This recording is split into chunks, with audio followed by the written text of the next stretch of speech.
so much for joining me on this edition of State of the State on this channel. I am Sunday Kolawole. Of course, today our conversation will be centering on issues surrounding the state of affairs in the Ondo State, and specifically we'll be looking at the political arena, and that will be focusing on political parties' preparedness ahead Ondo election. Of course, we've been able to bring on board candidates of political parties. We've brought from the NNPP, we've brought from the SDP, and some other political parties like that, the PRP, and so on and so forth. Today, we just want to start with the preparedness of political parties as the election knocks the door. And joining me for the conversation this evening are two gentlemen. Banjo Okomo is the spokesperson of Ayeda to our campaign organization. It's good to have you join me in the studio. It was a pleasure, my brother. And also here with me is the Publicity Secretary of the People's Democratic Party, PDP, in Ondo State, Kennedy Perete. Thank you for joining me. Thank you, Stanley. Thanks for having me on this program this evening. Let's set the ball rolling. I start with you, Banjo Okomo. How does the APC intend to convince the people of Ondo State that it means well for them? If it did, it does, considering the economic atmosphere of the Nigerian state has been led by your party. Thank you very much. There is a maxim in law they call res locutor, which means the facts will speak for themselves, because the facts are many. Now, the APC, represented by Governor Loki Ayedatiwa, and let me first and foremost lay this premise. It's very important, I say it. There's no platform in Nigeria other than you. There is no party platform. Forget about anybody coming to say I'm contesting on the platform of PDP or APC. Yes, definitely, you cannot contest as a single candidate. You must contest on the platform of a party. Now, as a party, as a candidate, it's about you, what you have, what you can do, or what you are doing. For example, if you are an incumbent, people want to know that, oh, what have you been doing? Or what are you doing? Or what are you going to do? Can Banjo Okomo be taken away from the garment he's putting on? No, see, let me tell you one thing. Yes, everybody is close. I'm just following your analogy. Everybody is close by party.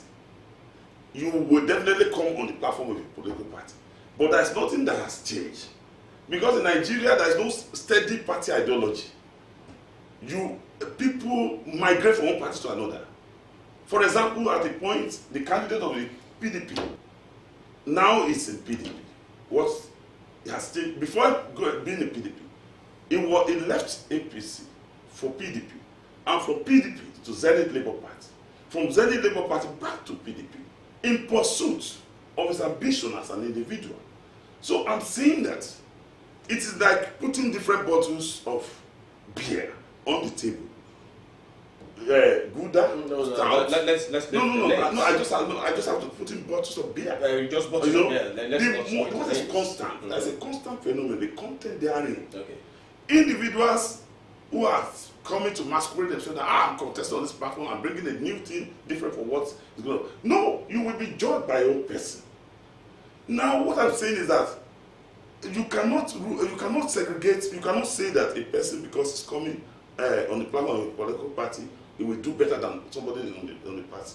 Now, the candidate of APC, party as a party, the candidate as himself, what is that candidate? Who is that candidate? What is the makeup of that candidate? What are the content of that candidate? This goes a long way to determine the output of that candidate. It is not about I belong to this party, therefore I'm going to do better. Because, for example, PDP now coming to say, oh, we are going to do it better. Are you by any way saying that whatever name the party has been given, it's immaterial. Even if people feel that the APC has subjected them to do that shit, because that is what many have also been is an talking artificial about. body. It's an artificial body. It's not a natural person. The natural person is the person or the person who is going to drive. Let's come to the question I have asked you, Banjo Esquire. Okay. How will the people of Ondo State be convinced that your party, there's no way you have established that there is no individual candidacy? No, I brought that one in place not because I'm not going to defend my party, but to let you know that people are trying to hide under the guise that, oh, because I'm contesting on this platform now, this platform is better than that platform. There's nothing like that. Because we were in a party tomorrow, yesterday, or two different parties, and you are now in another party, you are contesting the election. Now want to make people to believe that you are different from who you are. No, it's about you. Now I hear that you are as a candidate of APC. In the last 10 months of his ascension to the position of government, the people of Ondo State I know, and that is why you can see torrents of endorsement of that man. That people keep endorsing him because they know they can attest to his political character, his integrity, his person, his delivery, what he has been able to do in the last 10 months, which will, of course will now culminate in a projection that if given the opportunity of a 4-year tenure, he's definitely going to do better. That's just what I want to drive at. Now, in the last 10 months, Aiyedatiwa has been able to prove beyond reasonable doubt characteristics of a person with the determination to deliver.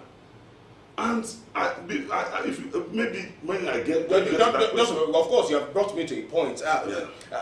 Perete, I'll come to you, but just a moment. You talked about the last 10 months and you're trying to highlight or signpost achievements. Yes. For instance, yes. Apart from the charisma you've talked about, you said charisma, you said the character content. Yes. What specific things have been done in the last 10 months to make the people feel that Aiyedatiwa has the good, or they are good in mind? The charisma. Let me start from the charisma before I highlight those things.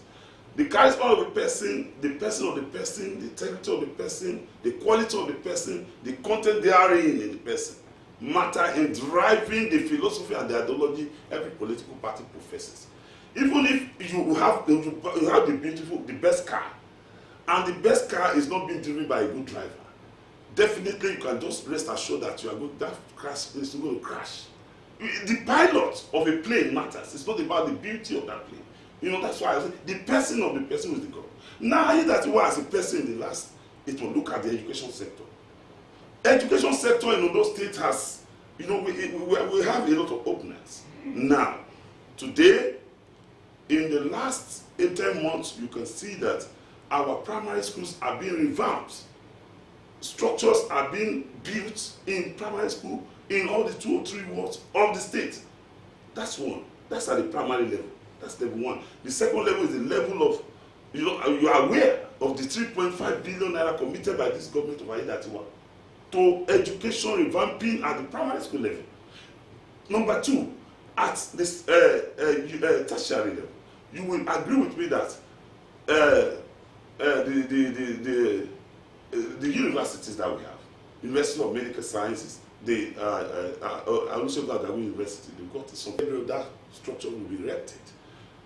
1.2 billion committed to Olusegun Agagu University, 1 billion committed to Olusegun Agagu University, 1.2 billion to Olusegun Agagu, then 1 billion to University of Medical Sciences. Now talking about bursary, you against the hitherto obtainable amount of 10,000 naira, which is a radical departure of a 100% increase from what it was. In the same vein, you also agree with me that scholarships are being paid by this government to students in tertiary institutions. 100,000 naira has been paid. 100,000 naira has been paid to law students who pass through the Nigerian law school under education. You also agree with me that Rufus Giwa Polytechnic, which is our own indigenous polytechnic student, for 3 more salaries not paid. This government restored it and they paid. These are issues. Look, also, the free today is a thing activated and is in place. And so much on our plate today. Let me quickly come to the PDP as represented by Kennedy Perete. Your party seems to have a burden of past performance or otherwise. And so many people, most times want to talk about the PDP, they talk about 16 years of failure, 16 years of this, 16 years of performance. Some will even say that 16 years of revamping Nigeria and all of that. But you're coming to seek the vote of the people of Ondo State. How well do you think the people will be able to trust the PDP at a critical time like this? Interestingly, I can see my friend and brother struggling to penetrate and white well below average in all ramifications. Now, if anybody has lived in this country for maybe like 20 years or thereabout, the person will no doubt very clearly be able to differentiate between the APC and the PDP. Well, when the APC was to come in 2015, what they said was that, look, we needed a change. The PDP was clueless, as personified in Jonathan at that time. The PDP was clueless.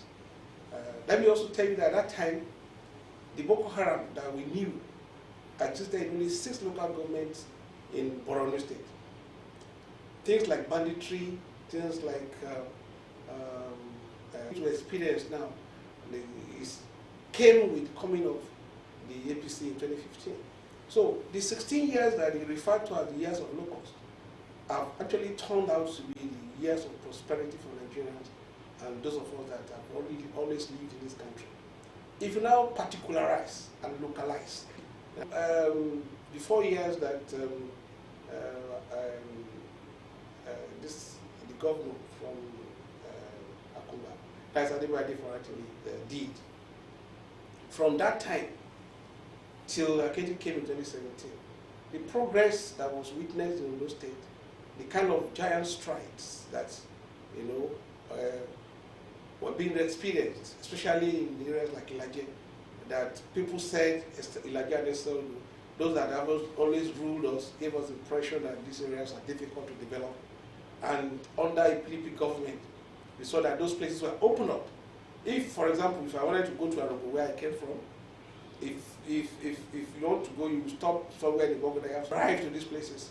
These places were opened up by PDP administration. So, if anybody now says that, oh, PDP, years of locust, it means the person is not being realistic, it's not being able to put the statistics on the table. Now, if you now look at the APC, look at education that we were just talking about, said that 240,000 children, Ondo State children, as at April or so, were out of school. And you see, it's very easy to understand when it says children out of school. If you have 5 children, and you have to pay them, give them money to go to school every morning, you have to feed them, pay their school fees and so on. It will be the present economic situation that has been brought about by the APC government. It is natural that children will drop out of school. So we have that figure as heavy as 240,000 in Ondo State that has experienced free education under Jashi and under other governments that we know in this state. So it is very difficult for anybody living in Ondo State to be preached to about an APC administration, because we can lay the facts, we can figures are there. Look at Akumba. Akumba was a tertiary institution here. Students in Akumba used to pay 30,000 per annum. That's per session, that's what they needed to pay. Now when the APC government came, they jacked it up to 150,000. Now that single action made a lot of students dropped out of school. So this is a government that has brought misery, that has brought frustration. If you have 3 children, you certainly will not be able to assessment. So how do you now send to, if you have 3 children, is it too much? Is it too much for a parent or a father to have 3 children? Then you'll be able to train these children. Now, because of time, let's now come to the specifics. What is the PDP doing as a standpoint of saying it's really serious with the forthcoming election? The election is just next weekend. On education, let me start with education. On education, the governor in waiting, that's the Excellency Agbola. Let's maintain their candidacy, the candidate of your party. Okay. The candidate of the PDP so that we have in very clear terms that education will be free at primary and secondary school level, and that in tertiary institutions in those states, state-owned institutions, that the present amount of money that is being paid will be drastically reduced, and it mentioned 30% reduction in education. Now, let's talk about the security that has become a talking point, major talking point in those states. Not all of us, none of us can sleep with our 2 eyes closed now because of the level of insecurity that is being experienced in this state. Now, through the efforts of the former governor,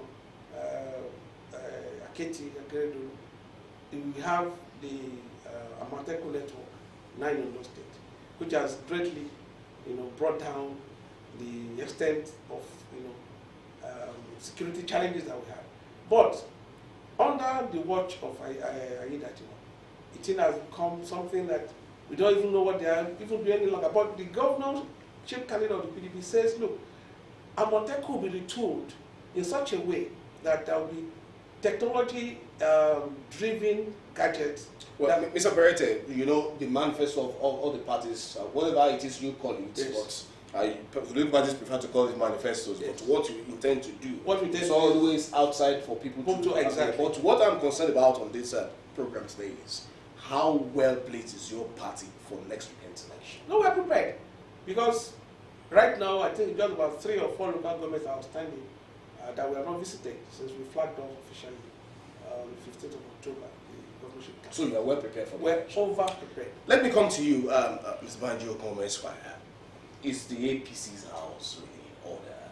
The dissenting voices in your party, how well have you been able to bring them together? Thank you very much, Mr. Moderator. I want to say that I was taken aback when my colleague, my opposing speaker, was trying to say that I was whitewashing, trying to struggle with points to make. I'm somebody that, by my nature, because my background is science, and later on I became a lawyer, and I'm somebody I believe in, facts. I don't just talk, and when I talk, he knows, without missing words, that they are not prepared for this election.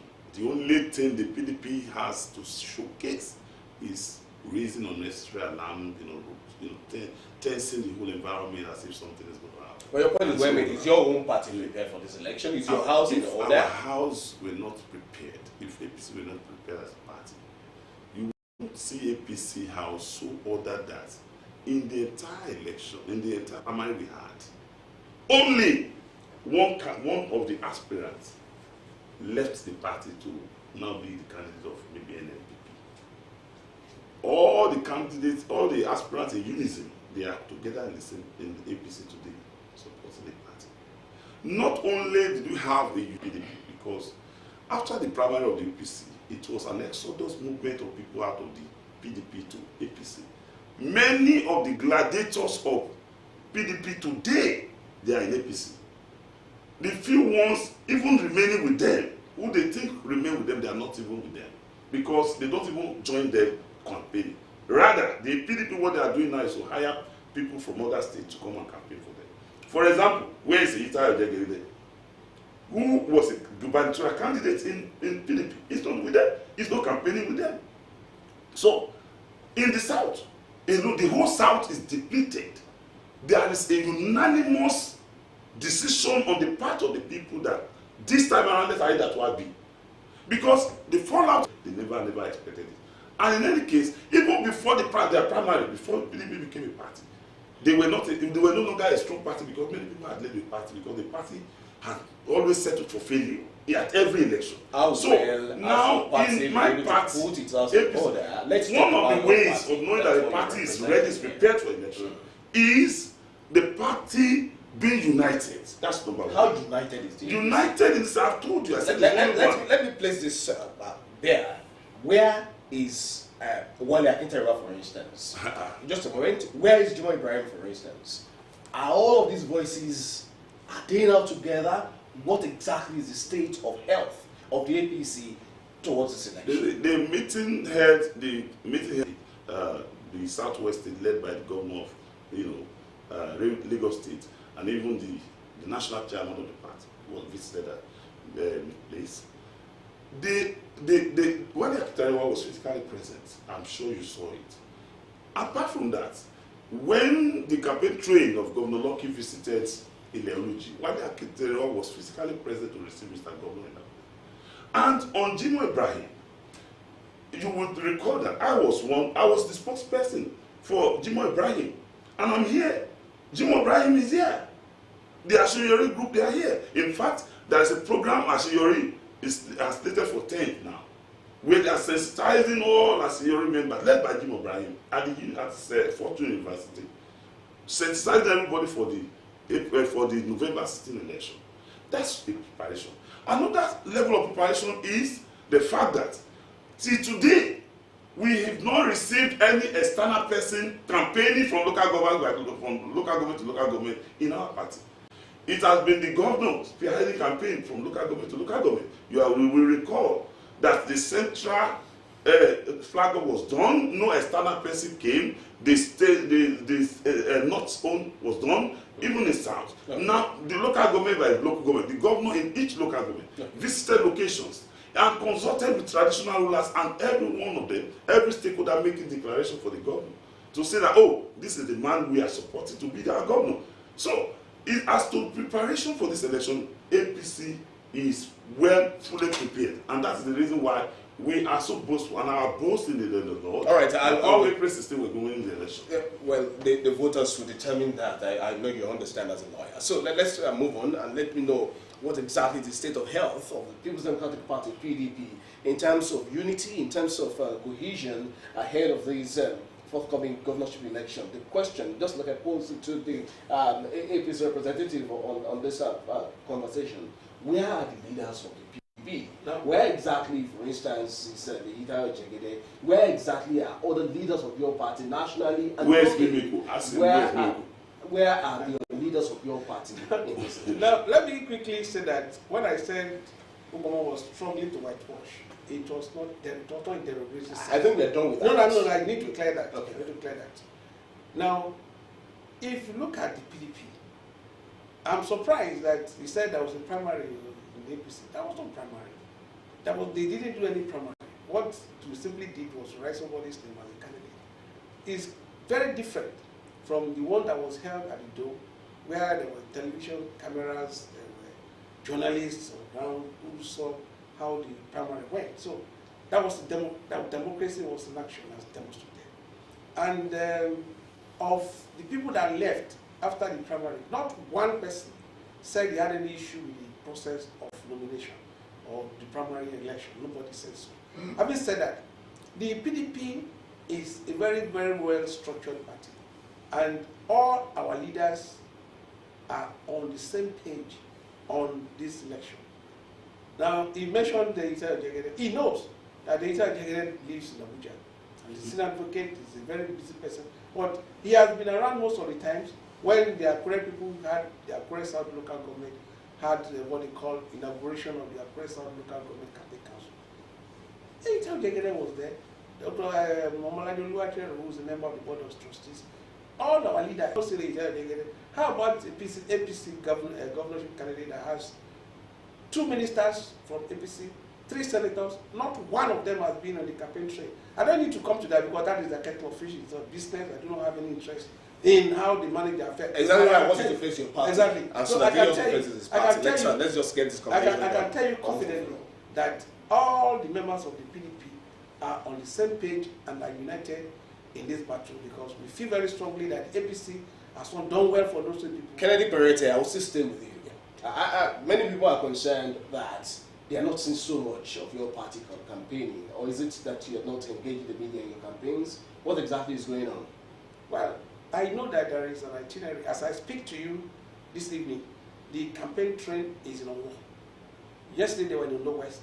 So there's an itinerary that we have followed very meticulously, and we engaged our people, we engaged those 3 people, telling them what exactly we're going to do differently. And I do not have any doubt at the back of my mind that those 3 people are clearly with us because we have also been receiving APC members who say, look, the APC has not brought anything new. The only thing they have brought is frustration and disillusionment. And that's the reason why they're leaving the APC to come and join us. So that is the plank on which most of this argument is laid. There is more poverty in the land, there is more frustration in the land, there is pain in the land. Right, your point is well made. Let's now come to the APC. Many people who are political pundits are also of the view that the candidate of your party, who you are spokesperson for the campaign organization, seems jittery of what exactly is the feeling, the pulse of the people towards the party. How true is that? The governor Loki Ayedatiwa, Odiroro, and that is a household name in Ondo State. Even a very small child of 8 years can make that announcement of the name of Ayedatiwa. Ayedatiwa is a popular name in Ondo State. The governor, why would it be just jittery of what? Who is contesting against him? As far as we are concerned, we don't even see the PDP as contesting this election because they missed it at their primary. He was talking about a party primary organized. You see, let me tell you something. When you are coming and you are faulting a system, you are bringing something as a better alternative, the people want to examine what you are bringing on board as your alternative. Ayedatiwa has shown to beyond. You see, one of the happiness I have about this feeling and affection for. You send your children to school, you are expecting your students with output that will admire you as a parent. If the candidate of your party is not jittery, is the party itself not jittery? How can the party be jittery? When the party, how can the APC be jittery or PDP that is defeated? I'm not asking. The only opposition, the only visible. I'm asking if your party is jittery, whether of the people that will be voters or the circumstances surrounding national life currently. Is your party jittery? Our party is not jittery. Our party is determined. Our party is so confident winning this election. And our party is also dotting the I's and crossing the T's. Why are you particular about the PDP? In your opinion? I'm particular about it because you brought PDP person to come and face me here. Because you have also demystified the other parties believing that they are not on the field. Not at all. They have been here. You are throwing the same part with the Chinese television and you are bringing PDP and were you here when we started this conversation? I was not here. When we started this conversation, yes. I did inform you that other parties have been on this conversation. I never did. You didn't listen. Maybe you did not listen. The NNPP candidate has been here. They are asking you because every of your response was going towards the PDP. That's what I'm asking you. If your party is jittery of the PDP. Why would APC be jittery? All the committees of our campaign, the list is an endless list. I'm sure you're on the social media. After all, we have seen other governors.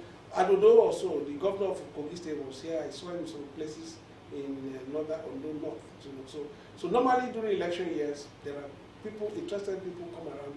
And I think I heard somewhere that somebody, whether or somebody, the chairman of the campaign for local. We are not lucky at all. I just told you, I just rolled out the itinerary of the campaign this week. And let me also say that the APC will have not only the PDP to contend with, but the electorate, the people that are going to vote. Because in 10 months, the Ayedatiwa administration has not been able to tell us one thing that they have done that has impacted on the lives of Ondo State people. So these are the issues that Ondo State are looking at. There is more hunger in this land. The government that has been in every serious government, he knows, I know, I've also been in government before. Once you enter into government, the first thing you talk about is 100 days in office. That in 100 days, what is it that I want to put on the ground? Something that I will remember for. You may live beyond the 100, you may not even get up to 100 days. So how can a government do 10 months? And there's nothing to show for it. As somebody tells me that we are afraid, we are doing okay. It is they, on the contrary, that are afraid. Because they know that the people, they will have the people to contend with. Because they have not offered them anything. And they're looking forward to the PDP to give them life more important, something that we have done before. They are familiar with. They know our story, and it's not something that is difficult. I don't know all of us on this side, because I have one vote, you have one vote, he has one vote. But the people out there, they don't say people, they were talking about gladiators. Gladiators don't win election. Gladiators don't win election. Anybody that is a student of political history, there is one gladiator that wins the people that win election. So I believe very strongly that in this 2024 election, those people are going to speak very loudly and clearly and to be against the APC. Is there a difference between PDP and APC in any case? That's what I started with. That some people say that PDP did 16 years, they didn't have anything to show for it. We are allowed to be in this country. When Jonathan was leaving presidency, fuel was at 87 naira. Let me put it there. I asked you because when the candidate of your party and the candidate of the APC were having a conversation somewhere, and then the issue of minimum wage came up, the candidate of the APC was brandishing 73,000 naira as minimum wage, and the candidate of your party, the PDP, was talking about 76,000 naira. So I'm asking you, what's the difference in any case between the two parties? By the time you put the table of this minimum wage, you will know that there is actually a difference between 73,000 minimum wage and 76,000 minimum wage. I am also aware that the organized labor and the government team had a deadlock. They couldn't agree because they said, to trade, the salaries are paid. And when salaries are not paid, it goes to establish the wickedness of whoever is driving the ship of leadership in that state. Because let the laborers deserve their wage. Workers deserve their wage. This government has demonstrated that it has concern for workers in the state. One, in terms of prompt payments of salary. The Ayedatiwa government is not owing any salary. and coming up to say I'm paying 73,000 naira. He's in the saddle. He's not seeking power. He's already there. He's telling us this is what I will do, and I will do it. Why then do many people feel it's a political statement? It's not a political statement because an appropriation bill has been signed into law, factoring the increase into the budget of the state. On now talking about 72,000 and 76,000, what is what difference are you bringing on board? I want to believe that he has not even done any analysis before arriving at that, just to give empty promises. For example, saying, I'll give free education at all levels. And my colleague has just come out to say that he said that it's going to reduce education to the level of 30% that will be affordable by everybody. He said free education at all levels, just to make that political statement to cajole the people. He said it at the debate. He only mentioned 30% on the issue of tertiary education. You understand? So he said. So what I'm saying is that the governor has shown that it's mere. It's love for the workers. It shows love for the workers, and he pays them as a when deal. And he's also, as also said, I will increase it. And are there also promises that are already made by the candidate of your party that are also deemed to be seen as perhaps a rope of sand? I'll give you an instance of what many people are also saying on the streets, that the issue of teachers' recruitment, that up to now, it does not look like it. Now, this government has done a lot in the last 10 months recruiting workers. Look at the education, look at the health sectors. And there are schools where you now have just hold on. Workers have been recruited in this state. Look at the Board of Internal Revenue. Do you know how many workers were recruited in that place? Look at the Civil Service Commission. Do you know how many people have been recruited? Look at the health sector. Do you know how many? Mr. Banjo, teachers recruitment. Teachers recruitment. I'm coming back to that. Okay, please come. The teacher, recruitment is always in stages. The government came out to say, I'm going to recruit 2,000. And all the processes of recruitment have been concluded. And let me tell you what, the government, before government comes out to make a figure, they will have done one ABCD calculation in their account book before saying that. And they have to also budget it. Now recruitment that will be going, the recruitment process that will be going on, and it will be concluded. It's a process that will be concluded. All the people that are going to be recruited, they already know themselves because they have been contacted through text messages. They have participated in aptitude and a number of examinations. Do they have letters now? That one is government question. I'm not asking. No, that's government question. Government has said. You said the recruitment process has been completed. I didn't say so. I said that the recruitment process of teachers have been on, okay, and that 2,000 will be recruited. Okay. At the end of the exercise, because they are in stages. Okay. At the end of that, 2,000 teachers will be recruited. All right. To fortify the teaching sector. Gentlemen, we have just a few minutes left, and we have to bring this conversation to a close very soon. But let's talk about certain critical issues. Vote buying. That's what many people call it. I call it vote commercialization, because when there's no buyer, there's no seller. And when there's no seller, there's no buyer. What is the disposition of the APC to this? The APC is being criticized, perhaps because it's the party in power, that it will be relying on vote commercialization.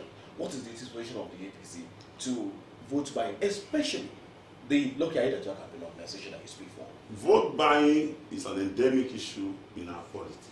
It predates the coming into power of APC. It never started with APC and it will not end with APC. It's almost becoming part of our culture. Of course, it's a forbidden political attitude. It's something that we should all before, during, or after the election. The truth of the matter is that the PDP does not need to buy votes. The PDP does not need to buy votes because, vote buying is criminal. You just condemn it in very clear. As some for buying of votes does not translate to anything compared to the 4 years that they have either deliberately or inadvertently, put a government in place, having collected money. So whatever money they collect, they've calculated to the nearest couple, will be less than 15 naira or so per day for the 4 years for which they have collected the money. So I think, and in this particular election, this 2024 election, I can tell you that there's no amount of money that will be committed to it that will be enough to buy the people's conscience. Because the people's minds are already made up against this government. Well, you have not answered my question straight. I did. I said we are not going to buy votes. We don't need to buy. You don't need to. Yes. There are many things we don't need to, and they do. Many people do not need to steal, but they went to steal and then they are in jail. Well, I'm asking you, of course, we've spoken clearly about the criminality of vote commercialization. And then, gentlemen, you have agreed that it's criminal and then you will not be doing it. I hope that would really be the experience of the people. Now, violence is also something that we must really deal with as far as this election is concerned. What's your commitment? The commitment of our party is going to be in tandem with the disposition of my governor. My governor is a peace-loving governor. My governor is a man who is a lover of peace and is somebody that's gentlemanly in character. Is somebody that's well cultured. Is a man who believes in the existence of all. And he has never, you will never have seen in history that Aiyedatiwa was involved in any violent act or sponsored any violent operation. So you will not be. So that will never be violent. Your point is well made. The PDP, what's your own disposition to violent-free exercise? Well, like I said before, the PDP already has the people behind us, so we do not need any kind of violence. Unfortunately, there is a video that has gone viral recently in Midori. That's already sang in Yoruba. Every parent should warn his children that election day will be tough. Now we have already alerted the policemen, the other security agencies. The face of this person is clear. He said in a meeting in Midori, they said that so what are you trying to tell us? But whatever way, whichever way anyone looks at it, I know for sure that there is no amount of violence, that is going to stop the people from. Finally, gentlemen, before I place a wrap on this conversation, do you feel that the last conversation between the People's Democratic Party, PDP candidate, and the APC candidate, do you think it was a fruitful conversation in any way? Whether it was a fruitful conversation? It was an opportunity. The debate was an opportunity for the people of Ondo State to assess who their governor will be or who their governor should be. And it was an opportunity for the candidates to showcase their prowess. It was an opportunity for them to showcase their programs, whether the one they've been doing for the incumbent or the one he's still doing for the incumbent and the one he will do if he comes back. And for the other party, it's for him to say, this is how we do it when I become governor. It's a minus on the part of the candidates of the other party. To me, the candidate of the PDP did not do justice to all the questions that were asked him, and all he dwelt in